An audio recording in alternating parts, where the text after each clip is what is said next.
Municipal commissioner के खिलाफ और जो लोग भी इसमें शामिल हैं उन तमाम के खिलाफ एफआईआर दर्ज होनी चाहिए। सिर्फ ये मुस्लिमों के, माइनॉरिटीज के, कांग्रेस माइंड के लोगों के वोटर्स हैं, इनको डिस्टर्ब करें तो हिंदू भाई हमारे खुश होंगे। ये नीति से जो भारतीय जनता पार्टी पूरे हिंदुस्तान में काम कर रही है, उसके माथे भी ये काम हुआ है। दर्ज नहीं करते हैं तो कोर्ट के दरवाजे हमारे लिए खुले हैं। हम मेट्रोपॉलिटन मजिस्ट्रेट कोर्ट से सुप्रीम कोर्ट तक की हमारी पूरी तैयारी है। बरसों से वहाँ पर मुसलमानों की दफन विधि की जाती है, इस चीज़ का ध्यान म्युनिसिपल कमिश्नर को रखना चाहिए, जिन्होंने नहीं रखा। भारतीय जनता पार्टी के जवाबदार उनके आकाओं को खुश करने के लिए ये काम किया गया है।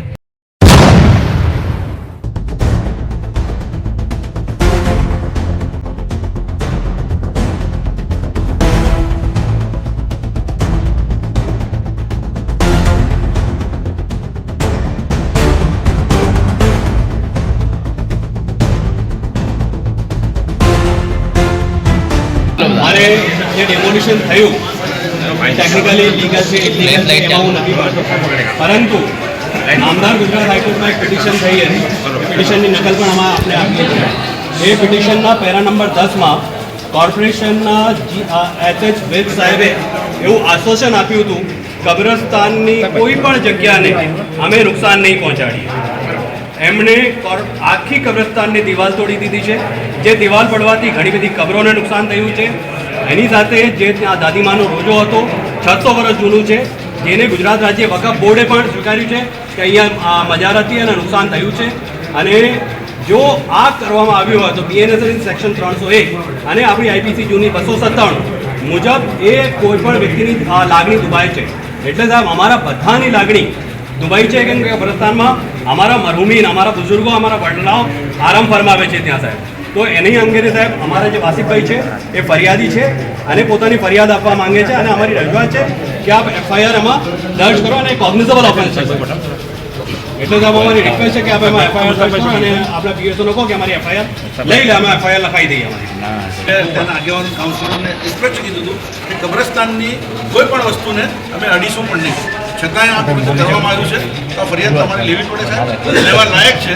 જે પ્રમાણે એડવોકેટ સાહેબે કીધું એ પ્રમાણે અમારી ફરિયાદ લઈને એની પ્રોસેસ કરો, એવી અમારી લાગણી છે। અમે જે કાંઈ બી અરજી કે આવેદનપત્ર લાવ્યા હોય એમાં અત્યારે મારી ઈચ્છા એવી છે કે સાહેબ આપ એફઆઈઆર લો। જો આપ એફઆઈઆર ના લેતા હોય, કેમ કે સાહેબ આ કોગ્નિઝેબલ ઓફેન્સમાં આપણે બીએનએસએસમાં પણ પ્રોવિઝન છે કે જ્યારે કોગ્નિઝેબલ ઓફેન્સ ડિસ્ક્લોઝ થતો હોય ત્યારે એફઆઈઆર મસ્ટ બી રજિસ્ટર્ડ। જો આપ નહીં લો તો પછી બીએનએસ ના નવા કાયદામાં જોગવાઈ આપ ઇન્ક્વાયરી કરી શકો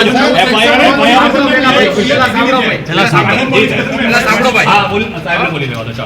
બીએનએસ ના નવા કાયદામાં આપણે કોઈ બી તમે અરજી કે આવેદનપત્ર કે જે કાંઈ બી આપો લીગલી આપણે એને 14 દિવસમાં તપાસ કરવાની હોય છે અને એ તપાસના અંતે આપણે ડિસાઇડ કરીએ છીએ કે જે કાંઈ બી નિર્ણય લઈ કે કોગ્નિઝેબલ ગુનો બનતો હશે તો એ પ્રમાણે કરશું। એટલે આપણને 14 દિવસની સત્તા મળે છે અને એ પ્રમાણે તમારું જે કાંઈ બી અરજી અમે આપશો એ પ્રમાણે લીગલી એની તપાસ થશે। ચાલો અમે માનીએ છીએ કે પીઆઈ સાહેબ આપણને આશ્વાસન આપ્યું છે કે 14 દિવસ પ્રાઇમરી ઇન્વેસ્ટિગેશન કે ઇન્ક્વાયરી જે પણ છે એ કરશે, એના પછી જે એમને યોગ્ય લાગશે કોન્ફિડન્સ છે, ઈમાનદારીથી આપણે એમાં તપાસ કરશો। એક જે ધાર્મિક લાગણી દુભાઈ છે એની સામે તમે સાહેબ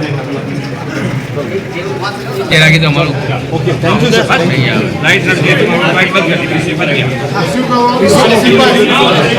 ચલો ભાઈ ચલો કોપી આપી દીધી।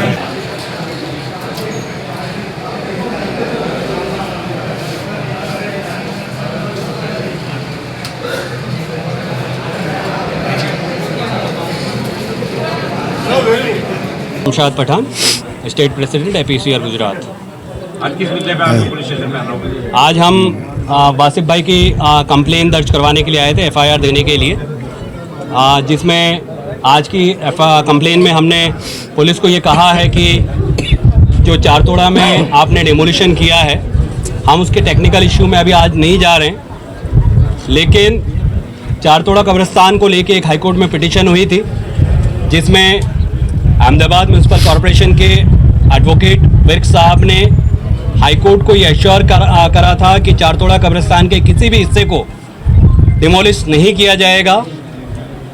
लेकिन इस डिमोलिशन के दरमियान चारतोड़ा कब्रिस्तान की पूरी दीवार को कॉरपोरेशन के अधिकारियों ने म्यूनसिपल कमिश्नर के इशारे पर डिमोलिश किया है, जिससे कई सारी कब्रों को नुकसान हुआ है। और दादी माँ का रोज़ा, जिसको गुजरात स्टेट वक्फ बोर्ड और अहमदाबाद सुन्नी मुस्लिम वक्फ कमेटी ने भी माना है कि ये 600 साल पुराना मज़ार था, जिसको भी डेमोलिश किया है। उसके अलावा कई सारी कब्रें और मज़ारों को कॉरपोरेशन ने मनमाने ढंग से अपनी सत्ता का गलत उपयोग करते हुए डिमोलिश किया है। और आज हम पुलिस को ये कहने के लिए आए थे, कंप्लेन देने के लिए आए थे, FIR दर्ज करवाने के लिए आए थे। PI राणा साहब से हम मिले, उनको हमने हमारी बातें रखी और बताया कि BNS की कलम 301 और IPC की पुरानी 297 के तहत कोई भी कब्रिस्तान या शमशान या ऐसी कोई भी जगह जहां पर अंतिम विधि या दफन विधि होती है या लाशों को रखा जाता है, वैसी कोई भी जगह पर ऐसा कोई भी एक्ट या ऐसा कोई भी कार्य वो जिससे किसी की सेंटिमेंट्स हर्ट होते हों, वो गुनाह बनता है और वो कॉग्निजेबल गुनाह है। हमने उनसे कहा PI साहब से कि जब एक बार कॉग्निजेबल गुनाह अगर डिस्क्लोज होता है तो पुलिस की ये फ़र्ज है कि वो FIR दर्ज करे। उन्होंने हमको BNSS का एक और प्रोविज़न के लिए कहा है कि उनके पास ये 14 दिन के पावर हैं कि वो एक प्राइमरी इंक्वायरी करेंगे। हमने कहा कि आपको अगर आप प्राइमरी इंक्वायरी करना चाहते हैं और उसके बाद अगर आपको हमारे कंप्लेन में सत्यता पाई जाती है तो वो म्यूनसिपल कमिश्नर अहमदाबाद और जो लोग चार तोड़ा कब्रिस्तान में जो अधिकारी और उनके साथ जो उनके मिलने जुलने वाले लोग आए थे और जिन्होंने चार तोड़ा कब्रिस्तान की दीवार दादी माँ का रोजा और दूसरे मज़ारों और कब्रों को तोड़ा है, उनके खिलाफ इंशाल्लाह FIR दर्ज होगी। 14 दिन हम भी मानते हैं कि BNSS में एक प्रोविज़न है कि वो इंक्वायरी कर सकते हैं कोई कंप्लेन के ऊपर। अगर वो इंक्वायरी करने के बाद अगर वो FIR दर्ज नहीं करते हैं तो कोर्ट के दरवाजे हमारे लिए खुले हैं। हम मेट्रोपॉलिटन मजिस्ट्रेट कोर्ट से सुप्रीम कोर्ट तक की हमारी पूरी तैयारी है कि हम इस मामले में आगे इंशाल्लाह कार्रवाई करेंगे। सर, ये तो आस्था से जुड़े हुए लोगों की पीर बाबा की लड़ाई हुई, मानवता से जुड़े हुए लोग जो मानवता संसार हुई है, रमज़ान के महीने में लोगों से बेघर किया, बिजली पानी के कनेक्शन भी काट दिए गए। देखिए ये दो अलग अलग मुद्दे हैं और डेफिनेटली हम उस चीज़ को मानते हैं कि इसमें गुजरात सरकार की खुद की पॉलिसी है। 2013 में सरकार ने एक पॉलिसी बनाई थी, जब भी कोई टाउन प्लानिंग का आप इम्प्लीमेंटेशन करते हैं तो लोगों को उचित मुआवजा या वैकल्पिक व्यवस्था देना चाहिए, लेकिन कॉरपोरेशन ने यहाँ पर नहीं दिया है, मनमाने तरीके से इसको किया है।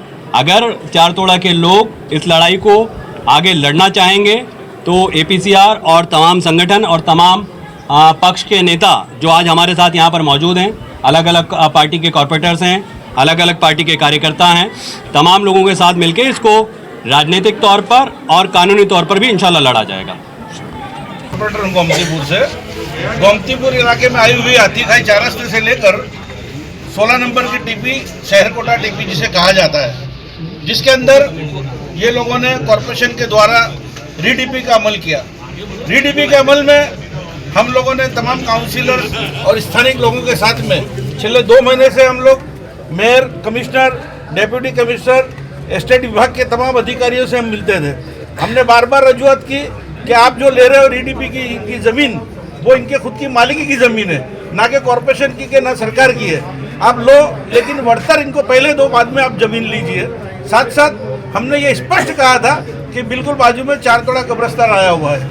जो चार तोड़ा कब्रिस्तान है उसमें मुस्लिम समाज की आस्था जुड़ी हुई है, हज़ारों कब्रें वहाँ पर रोड पर है। इसके सिलसिले में कुछ हमारे भाई लोग कोर्ट में गए थे। कोर्ट के अंदर कॉरपोरेशन के द्वारा कॉरपोरेशन के वकील ने स्पष्ट कहा कि हम कॉरपोरेशन ये चार तोड़ा कब्रिस्तान की दीवार को हम हाथ भी नहीं लगाएंगे। हमें भी ये कहा गया और हमने उसी वक्त कहा था कि फिर लीगल कार्रवाई सामने हो तो आप तैयार रहना। तो आज इन्होंने जो कृत्य किया है उसके सामने आज APCR हमारी जो संस्था है उसके तमाम नुमाइंदे, हमारे एडवोकेट साहब के साथ में, हमारे वाकिफ भाई जो फरियादी हैं, तमाम लोग यहाँ तमाम काउंसिलरों के साथ में हाजिर हुए हैं। गई कल बजट सत्र के अंदर पण मैं और हमारे साथी कॉर्पोरेटर हम दोनों ने इसकी धारदार रजूआत भी की है कि ये जो तुमने किया है गलत किया है।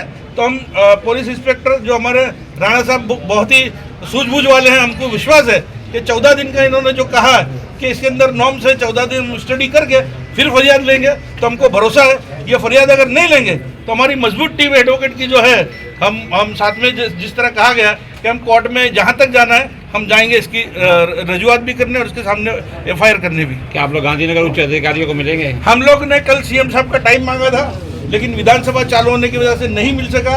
फिर टाइम मांगेंगे और हमको टाइम इंशाल्लाह भरोसा है कि मिलेगा और हम जो जवाबदार लोग हैं मिलकर हमको CM साहब को मिलकर ये रजूआत करेंगे। कमिश्नर क्या बोल रहे हैं? कमिश्नर साहब और ये एक्चुअली भारतीय जनता पार्टी के जवाबदार उनके आकाओं को खुश करने के लिए ये काम किया गया है। सिर्फ ये मुस्लिमों के, माइनॉरिटीज़ के, कांग्रेस माइंड के लोगों के वोटर्स हैं, इनको डिस्टर्ब करें तो हिंदू भाई हमारे खुश होंगे। ये नीति से जो भारतीय जनता पार्टी पूरे हिंदुस्तान में काम कर रही है, उसके माथे ही ये काम हुआ है। सर बस्तियों में आप चक्कर लगाओगे, वहाँ हालात बुरे हैं, बिजली भी नहीं है और पानी भी नहीं है। बस्ती में हम 4 दिन से कंटिन्यूज है। कल एक दिन हम कल नहीं पहुंच पाए थे बजट के हिसाब से। अभी यहाँ से हम लोग फारिग होकर वही जाने वाले हैं। उनके तमाम जो भी मुश्किलात है, उनके साथ हम कंधे से कंधे मिलाकर हम खड़े हैं। वासिफ हुसैन है। आज हम लोग यहाँ पर गोमती पुलिस स्टेशन में जो 4 तोड़ा कब्रिस्तान की दीवारें और वहाँ की जो मज़ारों को तोड़ा गया है, उसके खिलाफ कंप्लेन दर्ज कराने आए थे। ये एक इलीगल ऑफेंस म्यूनसिपल कमिश्नर के द्वारा किया गया है। इसके बावजूद कि उन्होंने गुजरात हाई कोर्ट में ये बांयधरी दी थी कि वो कब्रिस्तान के किसी भी पार्ट को नुकसान नहीं पहुँचाएंगे। ये बांयधरी देने के बाद भी उन्होंने अपने लोगों के साथ मिलके ये ऑफेंस किया है, जिसकी वजह से यहाँ के मुसलमानों की धार्मिक भावनाओं को ठेस पहुँची है। तो मैं अपने तरफ से भी, क्योंकि उस कब्रिस्तान में आप समझ लीजिए मेरे वालिद साहब की भी कब्र मौजूद है, मेरे दादा की कब्र मौजूद है, यहाँ तक कि मेरे वहाँ पर बड़े वालिद साहब के 3 बच्चों की कब्र मौजूद है। इसके अलावा ऐसे 2-3 लोगों की कब्रें मौजूद है कि जो मेरे साथ बचपन में खेलते थे, लेकिन किसी वजह से अल्लाह ने उनको जल्दी उठा लिया और वो इस दुनिया से चले गए। ये मेरा इशू ना भी हो, उसके बावजूद वहाँ पर बरसों से वहाँ पर मुसलमानों की दफन विधि की जाती है।